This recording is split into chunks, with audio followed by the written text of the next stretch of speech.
Hi, my name is Sylvia. Christmas is a really special time in my family, and one of my favorite moments is putting up the Christmas tree with my husband and kids while we listen to Christmas carols and dance around the house. And today I was wondering how our favorite monkey celebrates Christmas. This is George. He lived with his friend, the man with the yellow hat. He was a good little monkey and always very curious. Today, George was visiting a Christmas tree farm. "You can help me pick out the perfect tree for our home," his friend told him. "Keep close to me while we look." George promised to be good, but little monkeys sometimes forget. The Christmas tree farm had more trees than George had ever seen. He found a very nice one right away. But then another caught his eye, and then one more, and then another. George was curious. How many Christmas trees could there be? George could not resist climbing up the tallest tree to get a better view. He looked for the man with the yellow hat, but his friend was nowhere in sight. Two men tromped into the clearing. "There's our tree," one man told the other.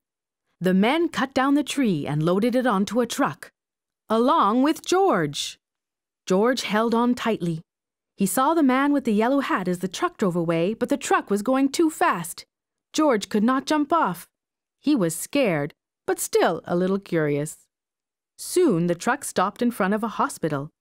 George peeked out of the branches as the men carried his tree inside. The hospital was a busy place. George jumped out of the tree. There was lots here to see and do. He looked at some interesting pictures. He found a jacket and tried it on. He played on a trampoline.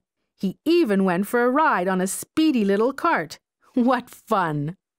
Then George spotted something very interesting. His tree! George knew that Christmas trees were supposed to have tinsel and twinkling lights and shiny ornaments. But this tree was empty. George thought and thought, and then he had an idea. Next, George noticed a pile of gifts in the corner of the room. The gifts looked pretty, but George was curious. Could he make them look even prettier? This red bow would look much better on the green box, and the name tags might look nicer on different packages too. A nurse arrived, and what did she see? A monkey, and he's making a big mess. A group of children crowded around the nurse. They were all patients at the hospital, and even though it was Christmas, the children were not smiling or looking very happy. "Come along," said the nurse, picking George up.